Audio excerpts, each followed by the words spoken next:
Assalamualaikum warahmatullahi wabarakatuh. Raja Petra Kamarudin live from Manchester. Nanti tengok ada few messages from YouTube, from apa sini. Okay. Sebagai di umum semalam, as advertised yesterday, today pukul 3, I'm going live on TikTok.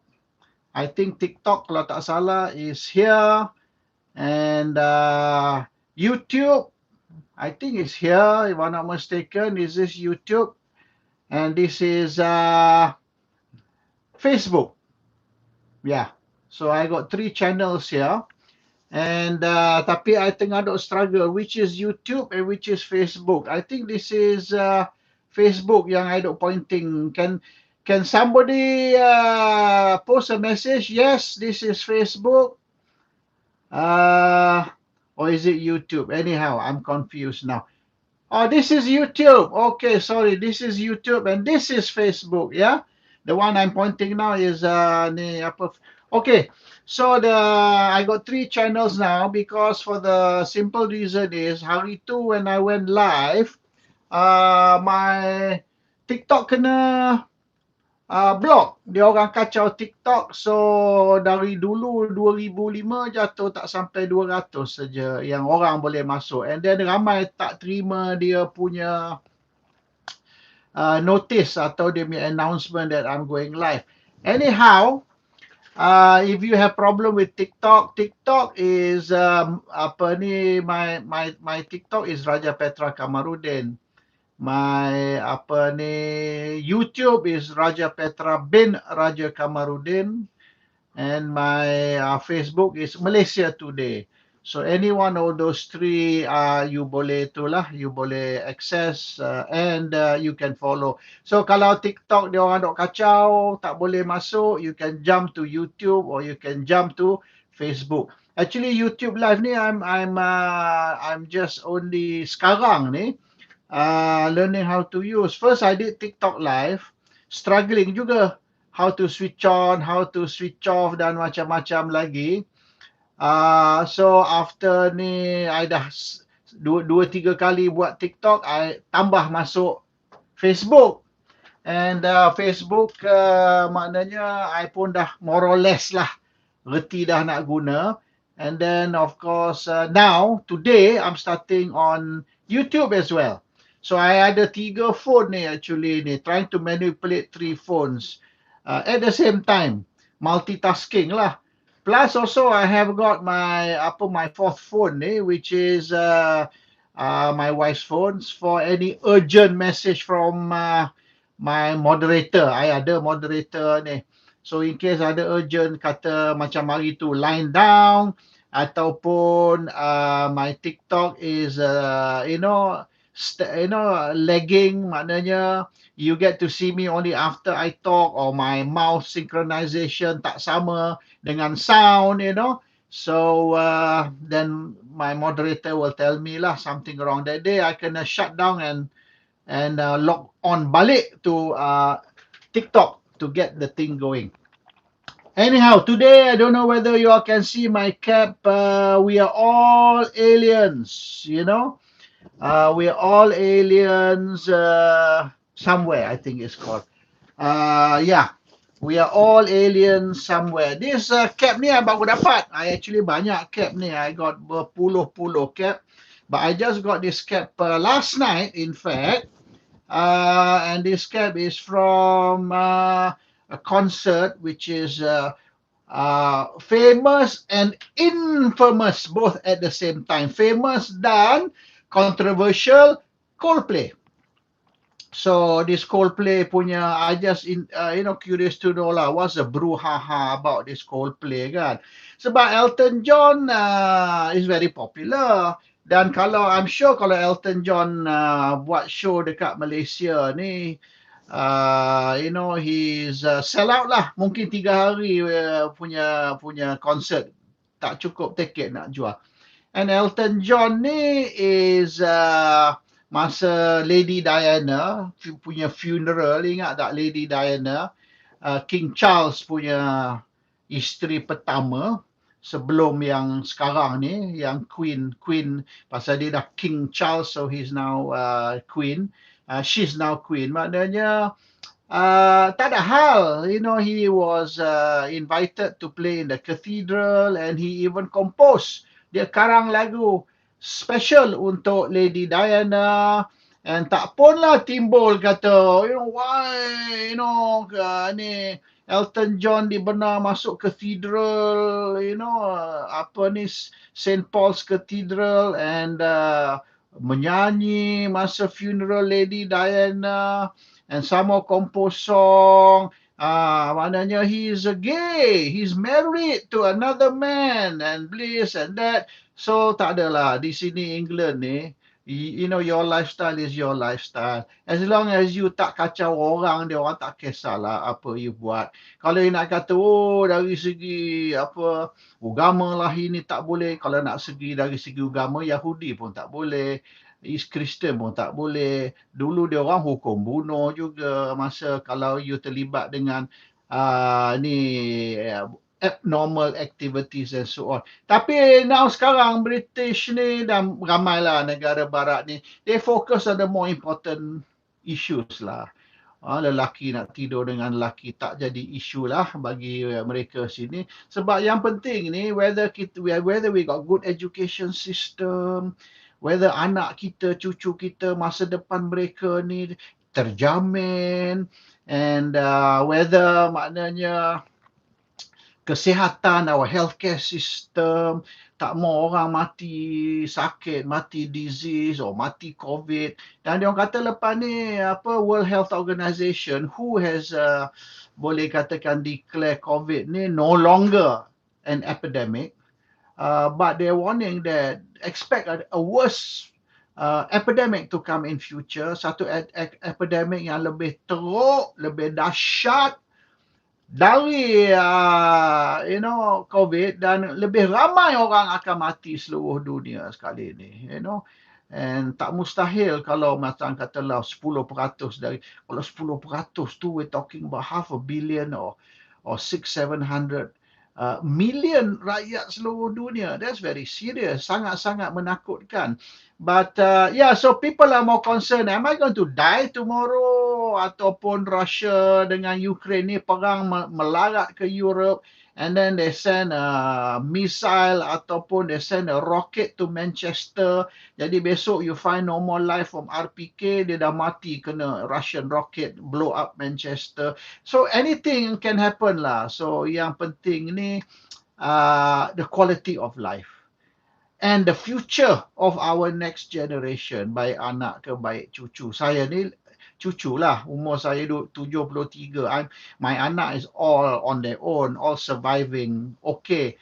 Tapi cucu saya ni yang masih di university, masih di high school, ada juga seorang masih di sekolah rendah, primary school. I'm worried about kalau saya dah tak ada lah kata, beberapa tahun akan datang, 2 tahun ke 3 tahun ke, harap-harap 10 tahun lagi lah, not 2-3 tahun, saya dah tak ada ni, anak cucu saya ni, dia punya future ni terjamin, dijaga. I'm more interested in that daripada orang lelaki ni tidur dengan orang lelaki tu, akhirnya kita sekat orang tidur dengan orang, tapi anak cucu kita menderita, tak ada makan, dia punya kesihatan terganggu, dia orang tak terima education yang sempurna, so masa depan dia orang ni, dia orang tak ada kerja, susah. So I'm more worried of that actually. Kalau dah semua perfect ni, everything is perfect, tak ada satu masalah, dah kita nak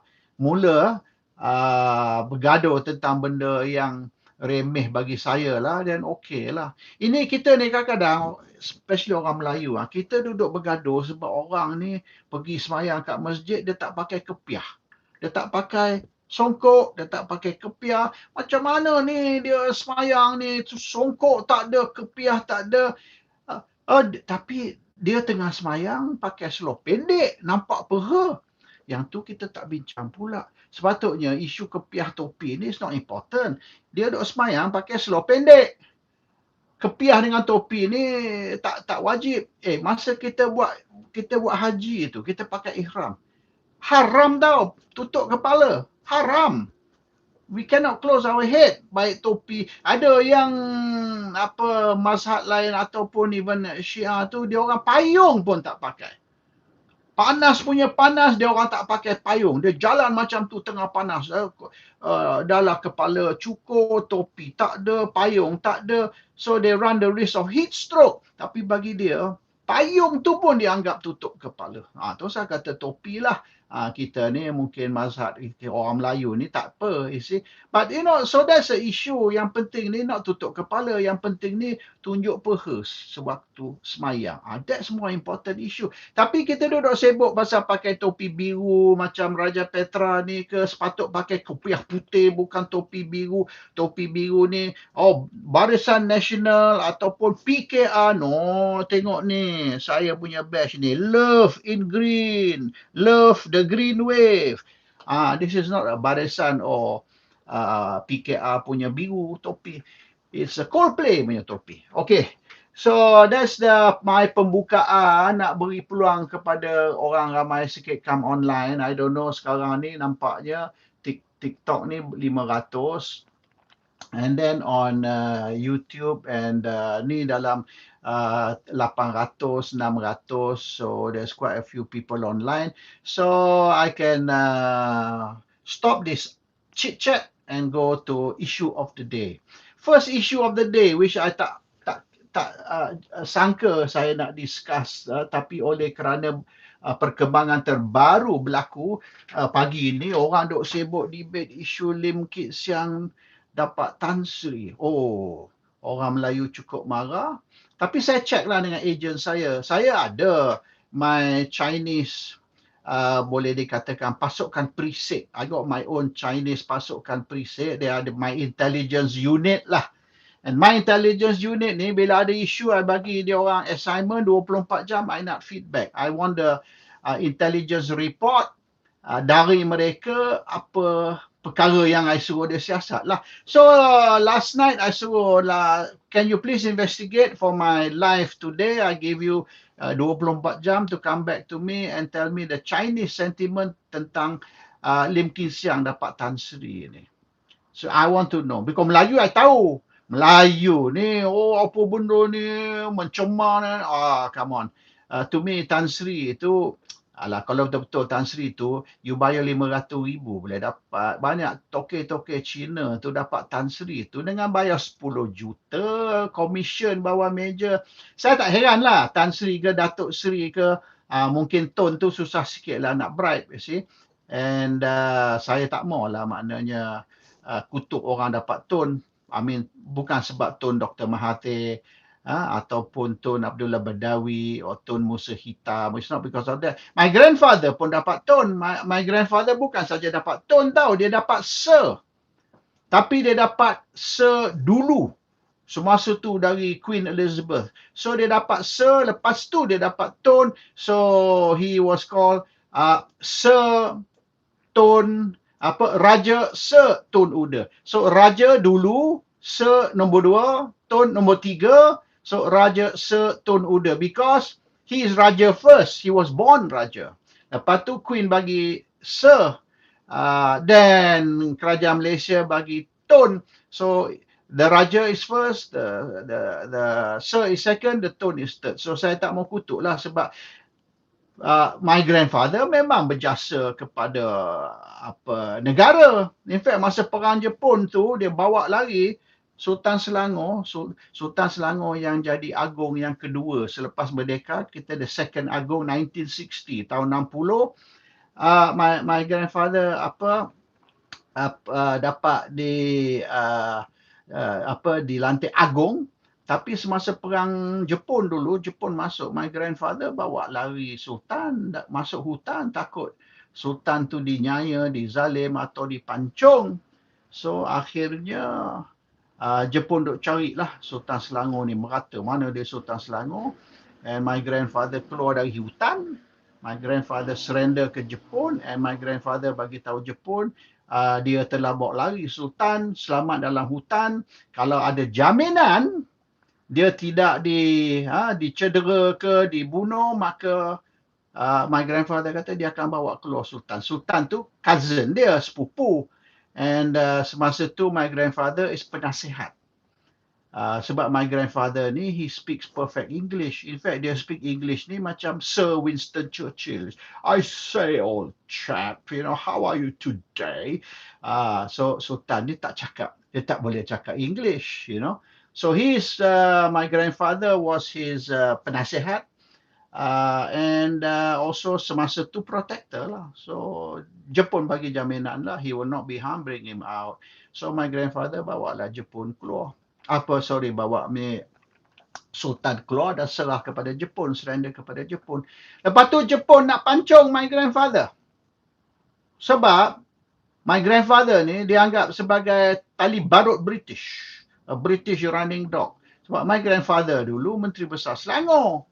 Sebelum merdeka lah.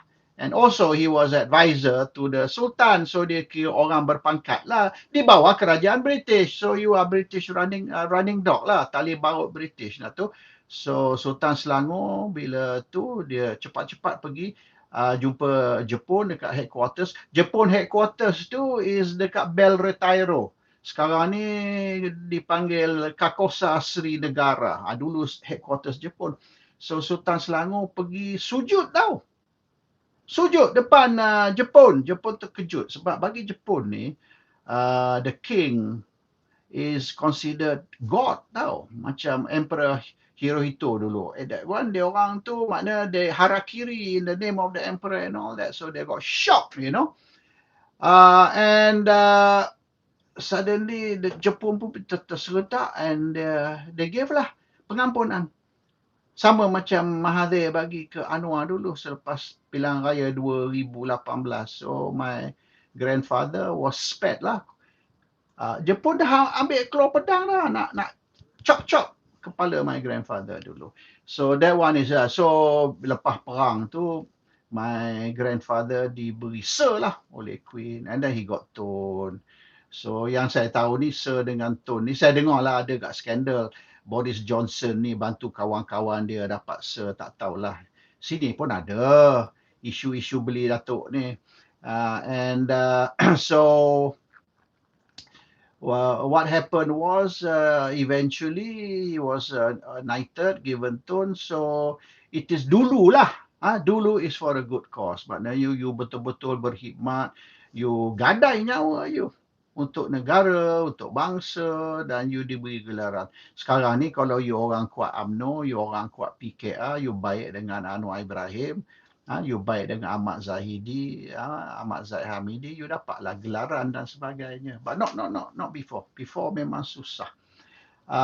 Anyhow, report dari Malay Mail, dia kata Lim Kit Siang is the first DAP leader or retired DAP leader yang dapat Tan Sri. No, it's not true.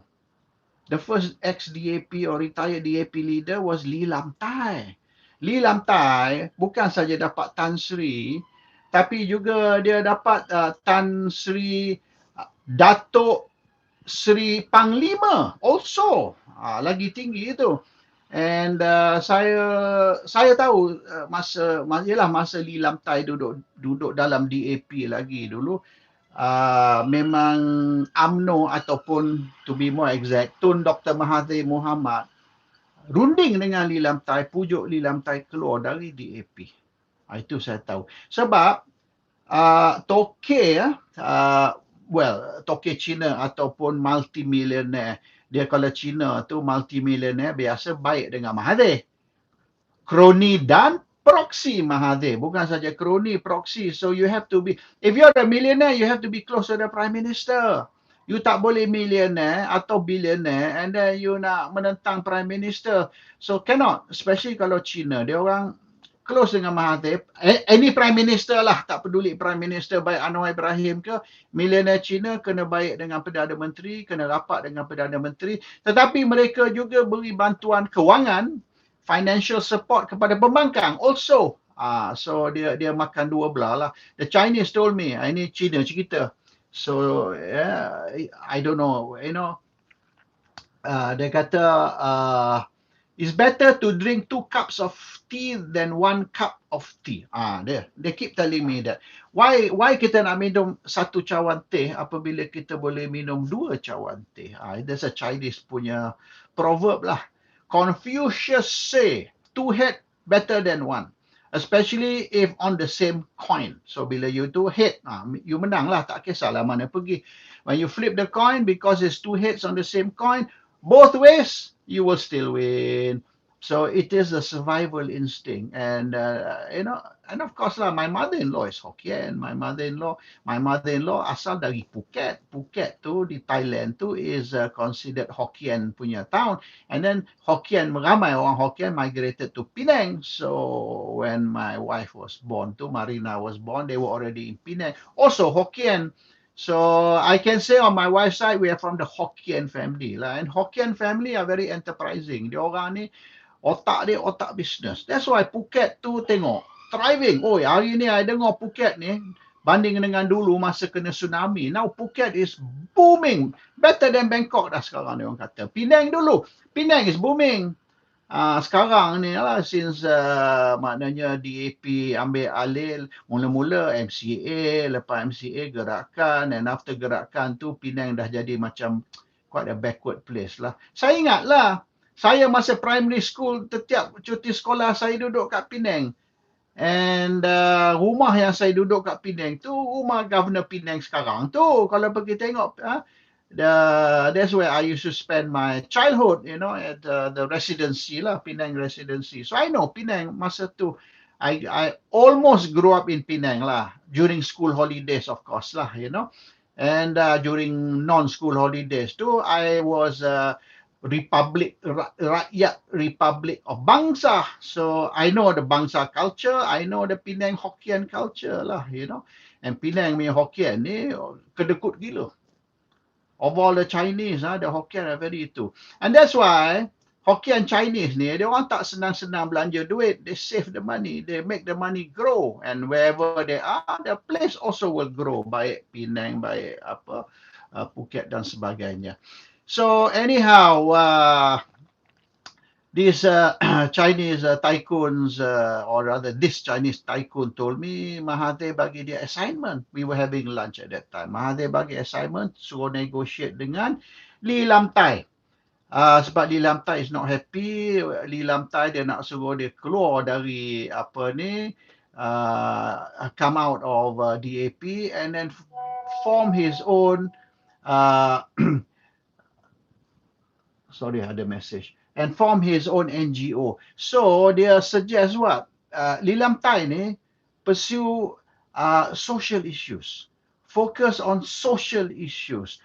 Not through politics, but through his own sort of NGO atau NGI. NGI ni Hishamuddin Rais invented. NGO ni non-governmental organization. NGI ni non-government individual. Hishamuddin Rais invented that term NGI.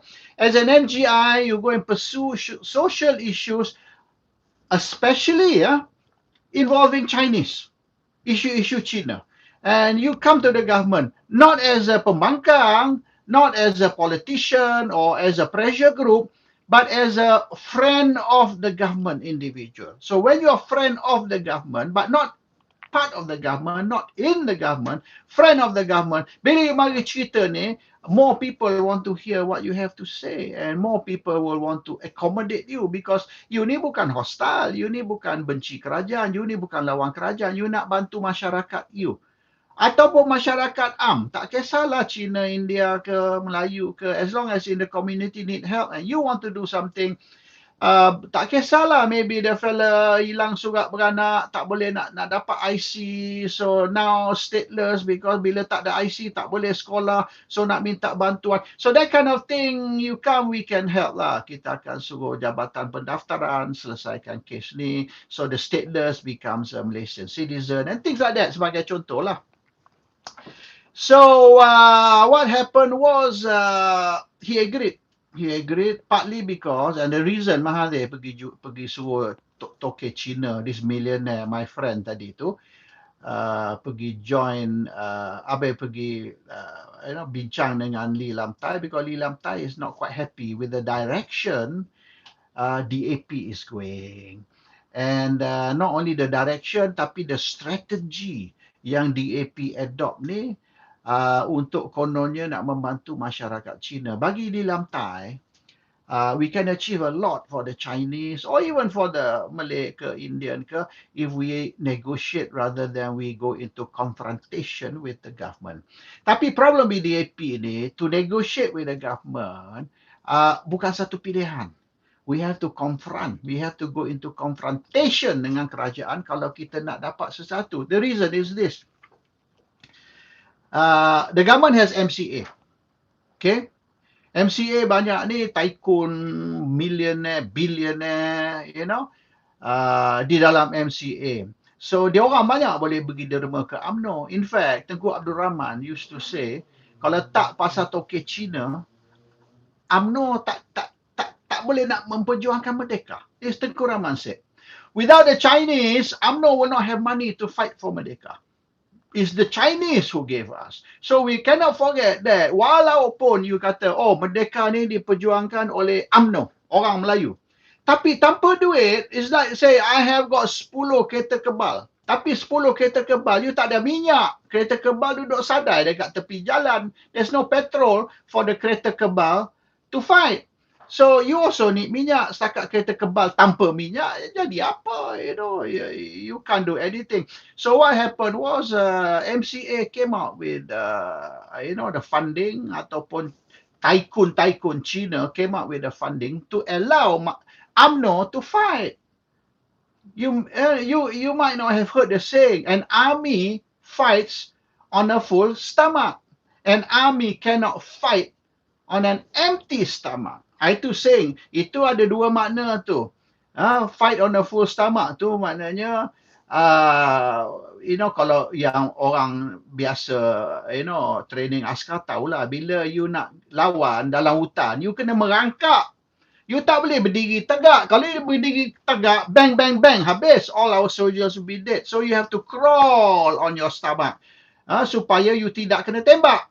And the other thing is, on a full stomach, maknanya you kena makan. Kalau you tak feed your soldiers seminggu, dia angkat senapang pun tak larat. They can't even carry their rifle. Bukan ringan tu rifle tu. So, how are you going to buy the food? How are you going to feed your army? You need money. Itulah peranan MCA membantu UMNO melalui kewangan. And that's why bila orang kata, sebab apa Tengku Abdul Rahman ni dia bagi Lim Gotong lesen untuk buka kasino, dia bagi China ni lesen untuk ni, dia bagi China ni permit untuk ni. Because these Chinese are the funders, these Chinese are the financiers of UMNO. Tanpa dia orang, UMNO lumpuh. And of course, when Mahathir took over after Tun Razak, then Hussein On, then Mahathir took over, he perfected this art, by saying we shall still use the Chinese, to raise money untuk UMNO, but it will be my Chinese, not other people's Chinese. So dia still the same principle lah. The same principle is UMNO kena bekerja dengan China, UMNO kena bantu China kaya, dan China kaya akan bantu UMNO untuk perjuangan politik, you see. But Mahathir picked his Chinese to become rich, and a lot of the money didn't go to UMNO, it went to individu tertentu. Cuma prinsip sama. Pelaksanaan tu dia modify supaya lebih menguntung kepada pemimpin UMNO daripada menguntungkan UMNO. Itu sajalah. But he didn't invent the system. Mahathir perfected the system, or Daim Zainuddin dan Anwar Ibrahim. Anwar Ibrahim was part of the Tiga Abdul. Mahathir, Daim, Anwar, the three of them, they ripped off the country in the name of UMNO. They rape the country kononnya untuk kepentingan UMNO. So, anyhow, there's another video, another session that we talk about. So, yang kata ni, Lim Kit Sang is the first Tan Sri is not correct. In fact, Lee Lam Tai was the first DAP Tan Sri. Sebab apa di lantai got disillusion? Akhirnya di lantai ni tak berapa senang dengan direction DAP. Dia choose, dia pilih untuk keluar DAP dan no longer jadi orang politik tapi orang NGI or NGO. The reason is this. MCA memperjuangkan kepentingan orang Cina dalam kerajaan. DAP di luar kerajaan. DAP tak boleh guna strategi yang sama sebagai MCA. MCA ni slow talk, behind closed doors. Pergi jumpa misalan dulu. Tan Siew Sin, ya. Tun Tan Siew Sin jumpa Tengku Abdul Rahman.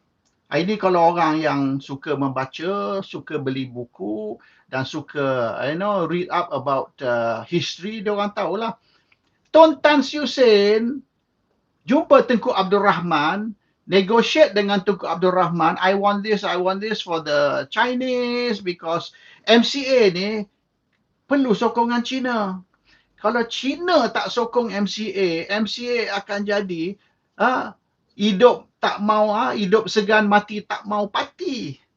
So for us to be and ada masa-masa dulu that MCA punya kerusi mereka menang menyebabkan UMNO dapat 2/3 majoriti dalam parlimen. Bukan menang, tapi menang 2/3 majoriti because of MCA berapa puluh kerusi. So they have very good Chinese support in fact. MCA. Sokongan China is very strong for MCA. So MCA banyaklah kena beri gula-gula kepada China. So you nak sekolah China? Yes, we will give you sekolah China. We will even give you bantuan kewangan untuk nak bina sekolah China. You nak ni, kita bagi. You nak tu, kita bagi. Macam-macam yang MCA minta. MCA wanted a university. University pun MCA dapat, Tapi kalau DAP minta di semua, DAP tak boleh dapat apa-apa lah. Sebab DAP pergi situ, ketuk meja, duduk menjerit. Dalam parlimen pun menjerit. Tak ada protokol. So, DAP's system or DAP's way of doing things tak dapat simpati government, tak dapat sokongan government. And so what's DAP gonna do? DAP tak boleh cakap dengan China kalau DAP awak undi untuk DAP, kalau DAP dapat 40 kursi kat parlimen atau DAP dapat 50 kursi kat parlimen, kita kuat, kita boleh pergi jumpa kerajaan, kita boleh negotiate dengan kerajaan. Dia tak boleh guna strategi itu. Chinese voter say, apa kita undi untuk you? We already got MCA dalam kerajaan. MCA banyak kejayaan. Dia minta Chinese school dapat. Dia minta peruntukan dapat. Dia minta university dapat. Semua dapat. So, and Tengku Abdul Rahman even declared, tahu, sebab China ni susah hati. China kata, PAS is very strong. We are very worried. Tengku Rahman kata, Malaysia is a secular country. And I will never agree for Malaysia to become an Islamic country. Tengku Abdul Rahman cakap. So, China is happy lah. Maknanya UMNO ni menjaga kepentingan China. UMNO ni menjaga masa depan China. UMNO ni jaga keselamatan China. Tak benar Malaysia ni menjadi Taliban state. Maknanya the Chinese are safe under UMNO. So, bila gambaran itu diberi, maknanya nampaklah that MCA is doing a good job. MCA ni berjaya sangat-sangat menjaga kepentingan China, memelihara keselamatan China. This is what the gambaran MCA is giving to the Chinese. So how can DAP juga sell the same story? Maknanya you cannot fish in the same pond. This pond ni is MCA punya pond. DAP cannot fish in the same pond. DAP must fish in a different pond. So DAP punya strategi ni is confrontation. Maknanya kita bergaduh dengan government, kita ni pressure government, kita ni lawan government. So kalau government menzalimi China ke, tidak beri kepentingan tidak menjaga kepentingan China, tidak beri apa yang China nak misalan, we will be there to fight. Kita akan bergaduh, berlawan, berjuang. And kita akan buat maknanya UMNO ni tertekan. We will put UMNO under siege. When UMNO is under siege, UMNO ni panik, UMNO akan terpaksa back down. UMNO akan terpaksa beri apa China nak. But for that to happen, China kena undi untuk DAP. So maknanya, kalau you benci UMNO, kalau you takut dengan UMNO, kalau you marah dengan UMNO, kalau you rasa Malaysia ni tak adil sebab keutamaan diberi kepada Melayu, Malay get special treatment, Chinese ni second class. If you feel that way, undi untuk DAP. One vote for DAP is a vote against UMNO. So maknanya, kalau you benci UMNO, you sokong saya. That's the strategy they use. So bila you rasa marah ke, benci ke, takut ke, atau you tak puas hati dengan UMNO, dengan kerajaan, termasuk therefore MCA ni tali barut UMNO. So if you're angry with the government and with the government running dog, tali barut government, you undi untuk DAP. A vote for DAP is a protest vote against the government. So DAP ni, di mana asal dulu tak berapa dapat sokongan China, mereka boleh increase sokongan dari China dengan main hate politics. If you hate them, support me. If you don't like them, support me. If you're scared of them, support me. So their politics, DAP punya politics is to run down the other side. Timbulkan keburukan belah sana. Barulah awak sokong saya. So this is their strategy. So maknanya 2-3 generasi, 2-3 keturunan ni, DAP's politics has been hate politics. If you hate them, you must love me. When you hate them means you must love me. So Lee Lang Tai tak berapa setuju lah politik benci ni, because at the end of the day, we need government help. Government help maknanya kena ada goodwill, diplomasi. Goodwill and diplomasi akan membantu China dapat apa yang mereka nak. Bukan dengan kita membenci mereka, dengan kita kutuk mereka, dengan kita maki mereka, hina mereka. Tak ada orang akan tolong awak kalau awak maki dia, benci dia, hina dia. They will just say, get out of here. I don't even want to meet you. Don't talk about helping you. So basically, DAP's politics is very different from MCA politics, and Lam Tai lebih setuju tentang the diplomatic approach, the goodwill approach, rather than the confrontational approach. So dia pun berpisah dengan DAP, dan government pun bantu dia atas usaha-usaha dia punya social activities punya project. So Lee Lam Tai banyak buat, dan bukan semua Lee Lam Tai buat tu kita tahu, sebab dia tidak buat setiap kali buat tu dia buat macam Fahmi Fazil duduk panggil reporter, 100 reporter, come here, saya nak bagi tahu awak apa yang saya buat hari ni. Banyak saya buat untuk negara, untuk bangsa, untuk agama. So saya nak cerita semua benda-benda yang saya buat ni. Kadang-kadang dia buat satu, dia cakap 10. Bukanlah semua yang dia buat tu. So Lam Tai is a silent operator. Dia behind the scenes. Dia buat ni, dia buat tu. Dia tidak menjerit sini, menjerit situ, but he gets the job done. Rather than macam DAP ni, sikit-sikit press conference, sikit-sikit press conference. Kadang-kadang 2 press conference satu hari. Buat benda sikit je, tapi menjeritnya macam ayam ni. Dia satu telur, they laid 1 egg, tapi macamlah 10 telur keluar daripada jubur dia. So bising atas satu telur, giving the impression I just laid 10 eggs. Itu style DAP. Lee Lam Tai dia tak kokok langsung pun, dia senyap-senyap buat, lepas tu dia balik rumah. You nak terima kasih lah. So itulah. I mean, the reason I bring this up is because orang banyak puji Kit Siang, banyak puji kata, the first DAP yang tak ada. Actually, Lee Lam Tai ni 40 tahun dulu. dia dah berjasa untuk China dan dia pun has been not only rewarded with Tan Sri but Tan Sri, Datuk Sri Panglima, and jasa dia, I think actually kalau nak tanya saya lah personally lah, actually Li Lam Tai sudah boleh dapat Tun actually, Tun Li Lam Tai, if you ask me lah.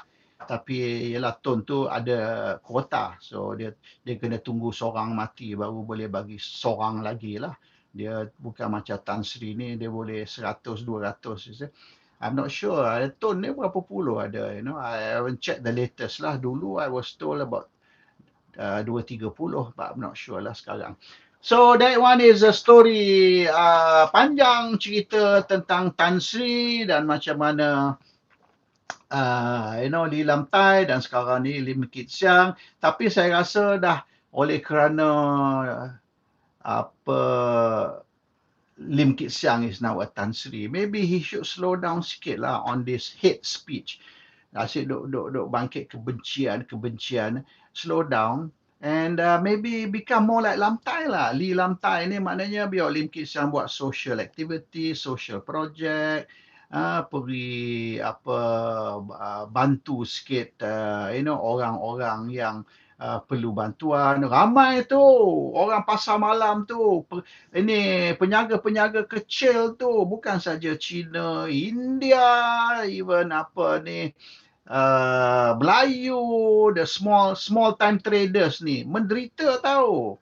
They find it very hard to earn a living sebab customer pun dah tak ada duit, so taklah ramai sangat nak beli, and then harga barang pun dah naik, harga telur, harga ayam, you nak jual harga berapa? Takkanlah you nak double ke triple harga barang you jual, lagi orang tak beli. So you nak bagi orang mampu beli, you have to keep the price low. But when you keep the price low, more raw material mahal, you rugi. How long you nak rugi sebelum you tutup kedai? So Lim Kit Siang can actually spend time helping the small people, the small traders, tak kisahlah Li Lam Tai, dia tak tengok warna kulit, dia tak kisah you ni bangsa apa, agama apa. Lim Kit Siang should learn that his fight is not about China. His fight should be about Malaysia. After dia yang kata Malaysia kan. And kalau tu peniaga kecil ni, small traders, ramai berbilang kaum. It's not just satu kaum, not just satu one community. Melayu, India, China semua ada. Even ialah banyak also yang dari Bangladesh, dari Myanmar also banyak lah. Kadang-kadang lesen tu orang Melayu, yang jual tu bukan Melayu, duk jual tu is pendatang, macam topi saya ni, is immigrant ataupun alien. Sini kita tak panggil immigrant, kita panggil alien. Kalau you masuk immigration lane tu, dia panggil alien passport. Dia ada. Alien ni bukan orang macam ET, bukan orang dari bulan ke, orang dari angkasa lepas. Maknanya these aliens are humans, but humans of another community, another country. So we are all aliens in a way. Sebab kalau nak kira tu, dulu kalau kita percaya kepada anthropology dan sociology dan theology,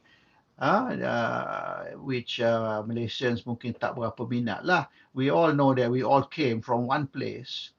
And kalau kita selalu cakap, we are children of Adam. Children of Adam tu anak Adam atau cucu cicit Adam tu, maknanya we all have one father, we all have one country. So tak kisahlah you di Malaysia ni India ke, China ke, Kadazan ke, Dusun ke, Bajau ke, Dayak ke, Minangkabau ke, Bugis ke, Siam ke, Jawa ke, or you are whichever lah, Chinese, Indian or Malay, suku kaum. Kita banyak suku kaum ni, India, China, dan Melayu juga. At the end of the day, actually, kalau you trace balik roots, our roots, kita satu aja. We all came from the same bapa, which is Adam. So we are children of Adam. So we are all either belong in one place or we are all aliens.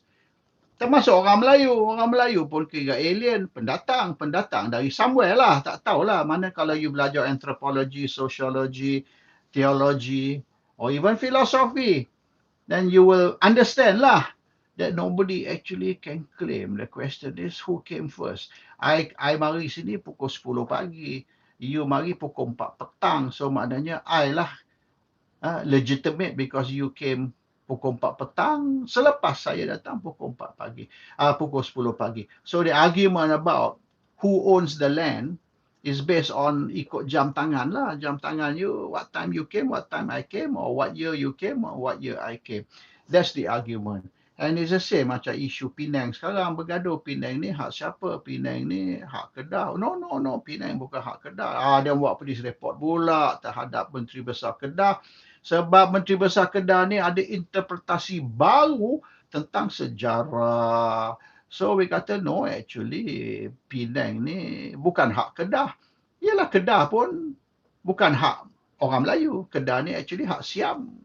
Dulu kita ada sultan dekat ni Songra, now called Songkla. Dulu ke Songra. Songra tu ada sultan, and sultan tu was actually the Sultan of Terengganu, Kelantan, Perlis, Kedah, dan juga the four southern states in Thailand, they had their own sultan. So kalau nak kira betul-betul lah, actually Kedah ni hak Siam.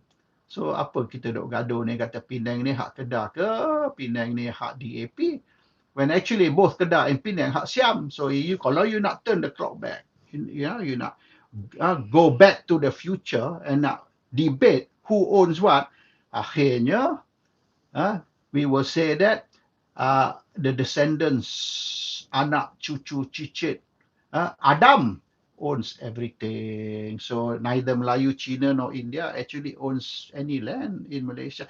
If you want to get technical, if you want to get intellectual, if you want to get philosophical, to argue about ownership of the land. Tapi kalau kita nak buat ni, saya kena buat satu seminar, mungkin 3-4 jam seminar untuk bincang isu tu. So that's as far as that issue is concerned, current issue. Dan saya nak pergi kepada another issue now, and another issue is tentang which I umum, iaitu pengundi ini Perikatan Nasional atau PN bergantung kepada pengundi Melayu. Now, without pengundi Melayu, Perikatan Nasional tidak boleh bertapak dalam politik Malaysia. And the reason is this. Saya suruh saya punya ialah nak kata tim tu tidaklah tim sangat. It's not a huge unit lah. Unit kecil je. This is my unit precinct China. And I asked them beberapa hari dulu, I suruh dia orang pergi buat siasatan, pergi buat reki ataupun do a poll and find out what is the Chinese mentality. Macam mana China berfikir tentang ini perbalahan di antara Melayu. There is a fight between the Malays now. And the fight between the Malays ni melibatkan China. In fact, dia orang ni tarik China masuk. So, pergaduhan ni Melayu-Melayu. Tapi China ni ditarik masuk di dalam pergaduhan di antara Melayu-Melayu. Dia sama macam 13 Mei dulu, tahun 1969. Actually, 1969, ataupun yang dikenali as 13 Mei, is pergaduhan di antara Melayu dengan Melayu. And not Melayu PAS, Melayu UMNO. Di antara UMNO dengan UMNO. Tapi akhirnya China diseret masuk. Dan China ni kurang pandai. Nak kata bodoh, takut nanti orang marah kan. China ni kurang pandai. Dia orang ni diguna oleh Melayu, ditarik masuk. Dan akhirnya yang jadi mangsa China. And then China terpaksa sampai hari ini, the Chinese have to suffer the dasar ekonomi baru. Dasar ekonomi baru ni, new economic policy ni, is the result of 13 Mei. So China ni duk complain, dia kata ni tak adil lah, we have this racist policy lah, dasar ekonomi baru, new economic policy, di mana orang bukan Melayu is considered like second class kepada Melayu and so on. The mistake was the Chinese got involved in a Malay fight. China ni diseret masuk dalam pergaduhan di antara Melayu dan dia macam air, you tak boleh cincang air. Macam mana you cincang air tu akan bertemu balik, so it's impossible. Misalnya orang bergaduh laki bini. Bila orang bergaduh laki bini, kita masuk campur, kita cakap kepada, yalah laki awak tu memanglah teruk, laki awak tu saya tahulah, semua lelaki samalah. Dia orang ni bukan boleh tengok betina, tengok je betina, lupa daratan. Men are all the same lah, cannot be trusted lah. Laki awak tu samalah. And then kemudian laki bini make up. Bila laki bini make up, dia orang dah berpeluk, masuk katil, dah okey balik, dia orang akan marah you tahu. Dia kata, dia ni lah ni, Minah ni duk cucuk aku ni, duk kata macam-macam tentang engkau. Dia kata engkau dahsyat, engkau jahat, engkau ni memang kaki perempuan, engkau kaki ni, kaki tu. Kalau ikut Minah tu, aku nak cerai tau. Tapi yelah, akhirnya kita tahulah dia tu batu api, dia hasut, dia ni dengki, dia nak suruh kita cerai. So dia Minah tu akan jadi enemy number one. So don't get involved. Laki bini bergaduh, kalau bini mari cakap gini, dengar je, jangan komen. Jangan you tokok tambah lagi garam lah, lada hitam lah, cili lah, you nak buat lagi sedap tu. And at the end, when they make up, when they kiss make up, dia masuk bilik tidur, engkau ni dia orang akan kutuk. So UMNO dengan UMNO dulu 69 bergaduh. UMNO dengan UMNO. Dah when the Chinese start coming in and then tambah ni tambah tu, akhirnya bila UMNO baik dengan UMNO, China jadi mangsa. Then you got this dasar ekonomi baru. And now you suffer because of it. You're not happy. But then this is a lesson. Sekarang ni Melayu bergaduh dengan Melayu. Sekali lagi, masa tim A, tim B pun sama. And then tim A, tim B, masa ni Tengku Razali gaduh dengan Mahathir, lepas tu UMNO baru semangat 46. Melayu bergaduh dengan Melayu. MCA was very careful tau. Ling Leong Sek semasa tu, Ling Leong Sek dia tak masuk campur tau. He's very careful. MCA stay neutral. Kalau lah kata Tengku Razali menang, okay, we work with Tengku Razali. Kalau Mahathir menang, we work with Mahathir. Tapi kalau MCA ni start taking sides, support one side, lawan one side, and then kalau yang side satu lagi, the side yang you tak support menang, you akan jadi mangsa. They come for you. So Ling Leong Sek is careful. He's close to Tengku Razali, he's close to Mahathir. By UMNO baru ke semangat 46, kita tu we go by Barisan Nasional. So akhirnya siapa yang kontrol Barisan Nasional? Sebab MCA ni ahli Barisan Nasional. They make a very wise move. Jangan kita silap dua kali tu. 13 Mei kita tersilap, and then masa tim A, tim B, tahun 88, kalau kita tersilap sekali lagi, and then now also, MCA pun tahulah dalam UMNO ni berlaku, we're not talking just about UMNO and Moiden ataupun UMNO and Parti Peribumi Bersatu, tapi di antara UMNO and UMNO ni ada 3-4 grup sekarang dalam UMNO bergaduh, tapi MCA tak komen, MCA tak masuk campur, MCA keep very quiet, MCA tak mau buat kesilapan untuk nak komen ataupun maknanya sokong one side ke lawan one side. Akhirnya kita tak tahu dalam UMNO ni siapa menang siapa kalah. So kita bagi dia orang gaduh, kita bagi this perang saudara ni tamat, dan kita tengok whoever wins, MCA kerja dengan UMNO. Siapa presiden UMNO is beside the point, nothing to do with us. Your problem, you solve it. We don't take side. So MCA tahulah bila laki bini bergaduh ni, kau janganlah pergi cucuk batu api. And DAP has to learn tau. DAP, because now is, yalah, walaupun you kata kita ni duduk dalam kerajaan, but you have to be careful because we got Bersatu, then we got the Mahathir group, then we got the PAS, and we got dalam UMNO itself 3. So maknanya Melayu ni, dia pecah 5-6 tau. Sekarang ni, 5-6 group. Warisan pun duduk bergaduh lagi tu. Di Sabah tu, Warisan and UMNO, UMNO Sabah is another group. Dia UMNO Sabah tu tak semesti diikut sama saluran dengan UMNO Malaysia. So, in that case, kalau nak kira betul-betul, sampai 4, 5, 6 grup Melayu ni. Dalam satu parti, dalam parti lain-lain dan sebagainya. So, the Chinese stay out. Let the Malays solve their problem, because the minute you get involved, you tak tahu siapa menang, siapa kalah, akan berlaku revenge ataupun dendam. Oh, dulu kau support dia orang, sekarang ni kau tengok, sekarang aku menang. Aku ajarlah kau. I'll teach you a lesson. And because MCA must focus on kepentingan China. Forget about what the Malays are doing to each other. So sekarang ni kita tengok banyak ni Chinese ni, dia nak try ambil kesempatan. They want to, dalam kesempitan ada kesempatan, dia kata. So dalam kesempitan, iaitu Melayu bergaduh dengan Melayu, ada kesempatan, iaitu China boleh exploit. Chinese can play one side against the other. Very dangerous game. Very, very dangerous game.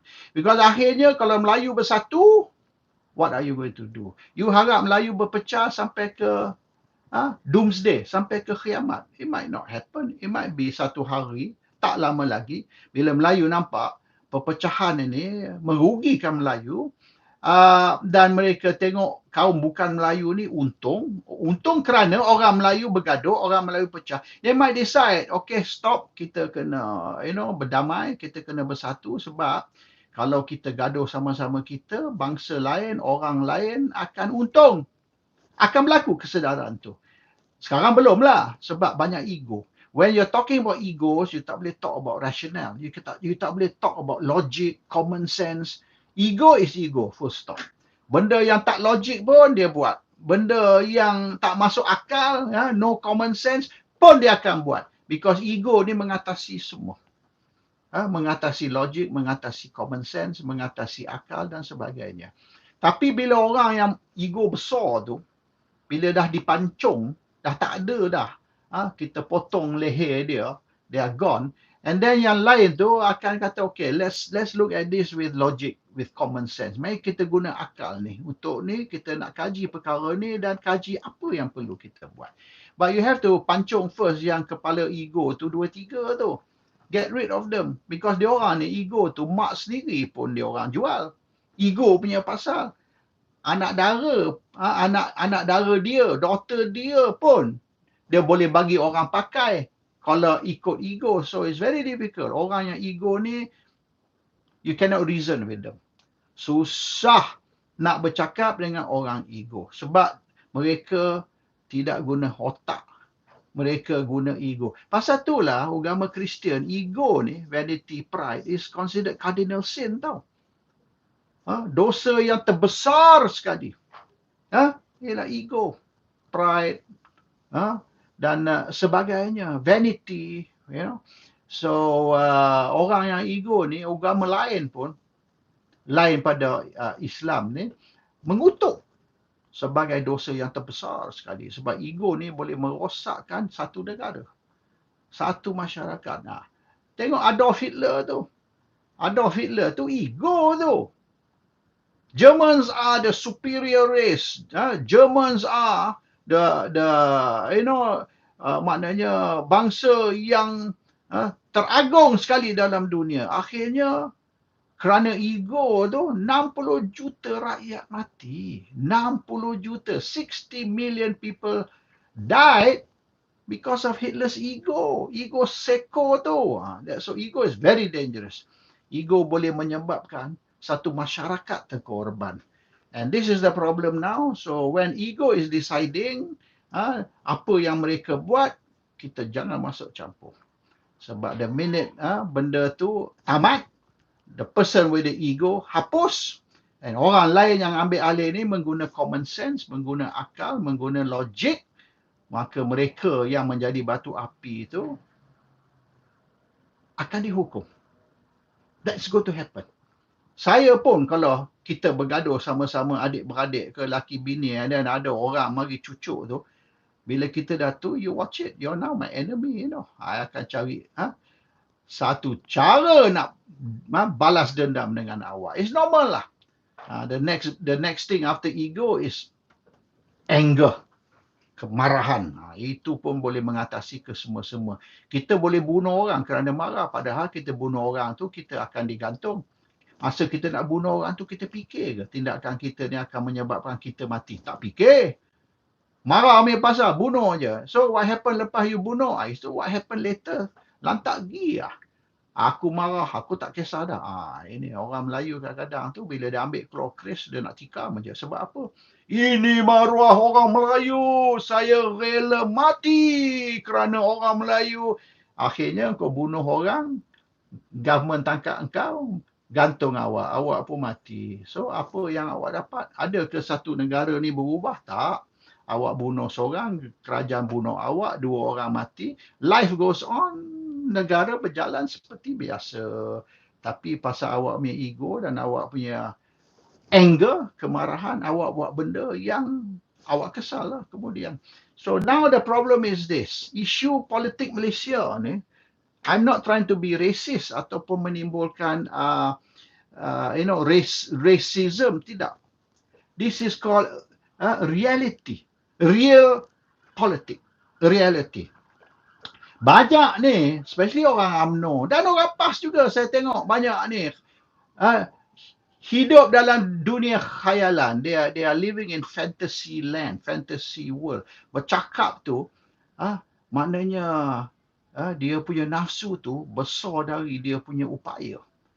You know, their lust is far bigger than what they can do. And orang UMNO pun tengok pilihan raya PRU 14. Cakap besar, bom bam, akhirnya kalah pilihan raya. PRU 15, sekali lagi, pum pam, kita tak perlu bekerjasama dengan sesiapa. UMNO tak perlu berdamai dengan Perikatan Nasional. Kita tak payah nak ada apa-apa pakatan dengan Pakatan Harapan. UMNO solo, kita boleh menang 2/3 dari kerusi parlimen. 2/3 kerusi parlimen. We don't need UMNO. We don't need Perikatan, we don't need Pakatan. UMNO on its own can win 2/3. Siapa yang buat intel tu? Siapa yang pergi buat risetkan tu? Who is your perisek? Special branch ke? Bodoh sangatlah special branch tu. Kalau kata engkau ni solo boleh menang 2/3. Orang UMNO sendiri ramai kata, no way. Dosa kata nak menang 2/3 ataupun 135. Nak menang simple majority. Silap-silap. Kalau UMNO bertanding solo, silap-silap UMNO tak boleh menang 80 pun kerusi. Bukan UMNO, barisan tak boleh menang 80 kerusi. UMNO silap-silap 50 pun tak boleh menang. Akhirnya they were right. In fact, bukan 50, 26. Dan bukan 80, 30 Barisan Nasional. Almost half of dia orang punya forecast tu. Tapi ada ke orang ego ni, orang bodoh sombong. Dan kalau kita lah takdir Tuhan, kalau kita tak menang, kalau kita kalah pilihan raya, kita rela duduk sebagai pembangkang. 5 tahun hingga PRU 16, kita akan jadi pembangkang. Kita tidak akan tunduk kepada mana-mana parti lain. Even if kita terpaksa duduk dalam pembangkang, kita duduk dalam pembangkang selama 5 tahun. No problem. Cakap sikit punya ego. Well, what happened in the end? Berapa kursi dia menang? Dan berapa hari je duduk pembangkang, lepas tu merangkak balik ke pakatan. So that's a reality. So we talk about reality lah. Jangan cakap pasal ego, cakap besar, bodoh, sombong. Maknanya gunung pun aku boleh. Tak ada lah. You know. The reality is UMNO is weak. UMNO lemah. Dan masa depan UMNO sangat-sangat gelap.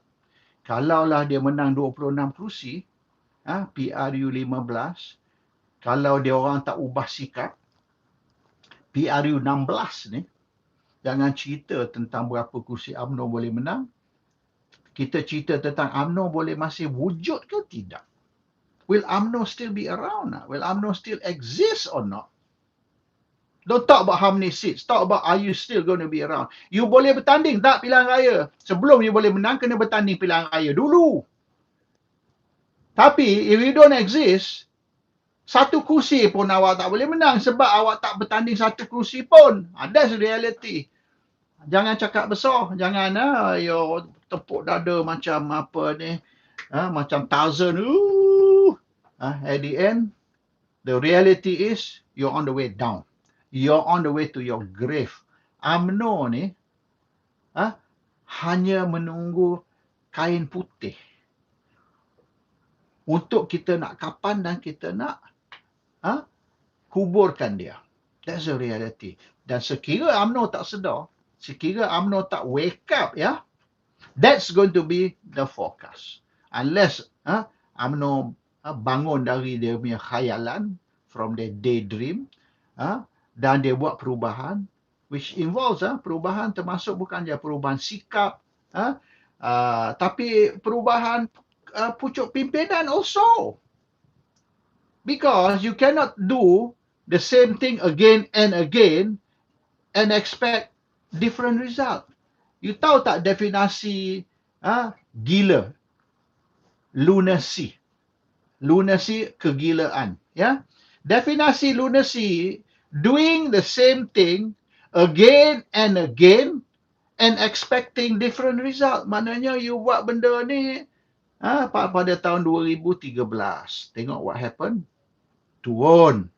You buat benda ni 2018. Lagi turun. You buat 2022. Lagi turun. So kalau you buat benda yang sama, 2013, 2018, 2022, 2027 kata, atau 2026, PRU 16. You masih buat benda yang sama. Itu gila lah dia panggil lah.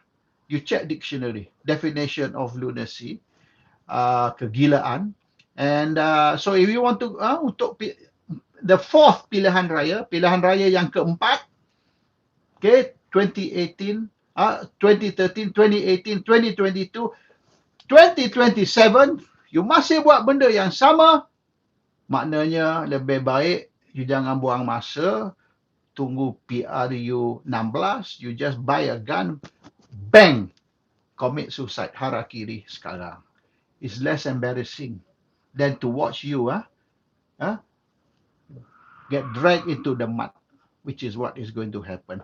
So kita tengok ni, I give you statistics ni. I tak mau cerita guna semangat tepuk dada macam geng-geng blogger dari Pakatan ataupun dari UMNO. Kita ambil pilihan raya yang lepas, okay? Dan kita kaji apa akan berlaku 6 pilihan raya negeri akan datang. Now, 6 pilihan raya negeri akan datang akan menentukan masa depan UMNO. Nasib UMNO bergantung kepada 6 pilihan raya negeri akan datang.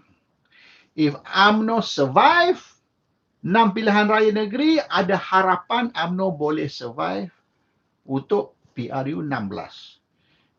Kalau UMNO wipe out, massacred, okay, 6 pilihan raya negeri akan datang, tiada PRU 16 bagi UMNO.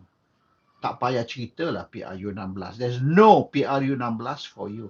So this 6 PRN ni akan menentukan the future, the life, nyawa UMNO akan ditentukan. Now, boleh tidak UMNO menang beberapa kerusi? Ataupun kalau UMNO kalah lah, tak menang satu kerusi pun nak kata. Kalau UMNO kalah, bolehkah UMNO kalah tanpa hilang deposit? Ataupun UMNO bukan saja kalah tapi hilang deposit also sekali. Can that happen? Now, kita kena tengok make up ya. The 6 PRN, 3 is boleh kita katakan negeri Melayu, Malay States. Lagi 3 tu multiracial states. Walaupun Penang kita kata ni Chinese state, tapi Penang Island, tapi Penang mainland ni masih Melayu. So when we ambil Penang Island, Penang mainland tu maknanya tiga negeri barat ni ialah multiracial states, a 50-50 balance, tapi tiga negeri East Coast ni ataupun Kedah, which is not East Coast lah, are Malay states. How are the voters going to vote? Melayu, Cina, India, okay? Dusun, Kadazan, Dayak tak timbul because they are not involved in this election. So kita tahulah kalau Sabah, Sarawak punya suku kaum is a different story because dia orang ada mentality dia orang sendiri, sikap dia orang sendiri. But we're talking about basically the three main races, Chinese, Indian, Malay. In these 6 states, 6 negeri ni. How's their mentality? Now, let's kaji. PRU yang lepas. PRU 15. Okay. We don't talk kerusi ya. We don't talk kerusi. Memang betul. Pilihan raya Malaysia ni berdasar kepada kerusi, bukan kepada undi. Maknanya, siapa yang dapat undi terbanyak tidak bentuk kerajaan. Siapa yang dapat kerusi yang terbanyak bentuk kerajaan. Yang benda ni telah dibangkitkan oleh Anwar tahun 2013 actually. Tahun 2013 Anwar komplain. Anwar kata, Barisan Nasional actually menang kurang dari 50% undi. Less than 50% votes ya, undi. Tapi kurang pada 50% undi tadi telah memberi Barisan Nasional lebih dari 50% kerusi. So Barisan Nasional bentuk kerajaan bukan kerana dia menang lebih dari 50% undi, tapi oleh kerana mereka menang 50% lebih dari 50% kerusi. So sistem kita first past the post system, siapa yang mendapat kerusi lebih bentuk kerajaan bukan siapa yang dapat undi lebih. Kalaulah katalah parti you menang 30% lebih kata undi, tapi you menang lebih dari 50% kerusi, maka you bentuk kerajaan. You bentuk kerajaan walaupun you menang 30% undi sahaja. Because you punya 50% kerusi menentukan yang you menang. So that's it. Anwar komplain tahun 2013. Tapi sekarang ni dia memerintah, dia tak pula buat electoral reforms. Sepatutnya sistem yang dia kata tidak adil, sistem yang korup, dan perlu rombakan, perlu reformation dalam sistem pilihan raya. Okay, kita setuju actually. Sebab masa 2007 dulu, ini dia duk cerita 2013. 2007 dulu, kita orang dah bentukkan bersih. Actually bersih tu kita orang yang buat. Anwar tu 2011, dia curi bersih. Dia buat bersih 2.0. Bersih 2.0 tu is Anwar ciplak. Kita punya bersih. Kita tak panggil bersih 1.0. Kita panggil bersih. Tak payah 1.0 because there's only one. Tapi Anwar pula bersih 2.0 konon. 4 tahun kemudian, tahun 2011. Dia nak claim bersih ni idea dia, which is actually dia ciplak tu. So anyhow, benda ni 2007 lagi kita dah bangkitkan. We need electoral reforms. Matlamat bersih ni is bukan untuk macam sekarang. Komplain pasal Najib Tun Razak, komplain pasal Ahmad Zaid Hamidi, komplain pasal Rosmah Mansur. Bersih sekarang duduk fokus itu. Kita dulu bersih, nothing to do with all that. Bersih dulu is electoral reforms. Kita nak reformasi sistem pilihan raya. That's our matlamat. And kita pun komplain, the system is no good. 2013, Anwar pula bangkit komplain. Kemudian, so hari ni, Anwar sudah berkuasa. Yang dia komplain dulu, bersih 2.0 konon 2011. And then bersih 2013 yang dia bangkitkan sistem ni not fair dan sebagainya. Yang UMNO ni atau barisan ni illegal government. UMNO barisan ni kerajaan tak sah. Sebab apa? Sebab walaupun dia menang lebih dari 50% kerusi, tapi dia menang kurang dari 50% undi. Ini argument lah hujah Anwar tadi. Sebab apa? Barisan Nasional Kerajaan tak sah. Tapi itu karut lah. Because system kita got nothing to do dengan undi. It's all about kerusi. So anyway, now you're in power. Why you tak introduce electoral reform? Tak mau pula. Dia takut kalau dia introduce electoral reform, pilihan raya akan datang, Pakatan akan kalah. Pakatan Harapan akan kalah PRU 16 sekira berlaku electoral reform. So Anwar tak mau reformasi sistem pilihan raya sebab dia takut dia akan kalah pilihan raya akan datang. That's a real story. So maknanya auta lah yang tentang reform. Anyhow, jangan cerita kerusi. Kalau kita cerita kerusi ni, kita cerita tentang bentuk kerajaan. Saya tak mau cerita tentang bentuk kerajaan. Saya nak cerita tentang sokongan rakyat terhadap parti. The rakyat support, voter support untuk parti. Dan isu banyak mana undi you menang dan ada ke undi itu mencukupi untuk kerusi is another argument. Sebab that one is academic argument. Kita go on the reality of the situation. Real politics. Now, pilihan raya yang lepas ya, PAS dapat 2.5 juta undi. Dari 15 juta keseluruhannya, jumlah undi yang atau jumlah pengundi yang telah keluar mengundi 15 juta. 15 million people came out to vote. Ya. Yang layak mengundi lebih. Yang layak mengundi itu 20 juta lebih. Yang keluar mengundi itu lebih kurang dari yang layak, bukan dari yang daftar tau. Dari yang layak maknanya yang daftar tapi tak keluar ataupun yang tidak daftar untuk mengundi. Kita combine ya. Because ada yang daftar tak keluar, ada yang tak daftar. So daripada yang layak ya, dalam 60% saja keluar mengundi. So 40% tak keluar mengundi. So yang keluar mengundi 15 juta and not 20 juta lebih. Now, dari 15 juta yang keluar mengundi, 2.5 juta undi untuk PAS. 2.5 million, ya. 2.5 juta undi untuk UMNO. So, dari 15 juta tu, 5 juta undi untuk PAS dan UMNO. Combine, ya. So, 1/3.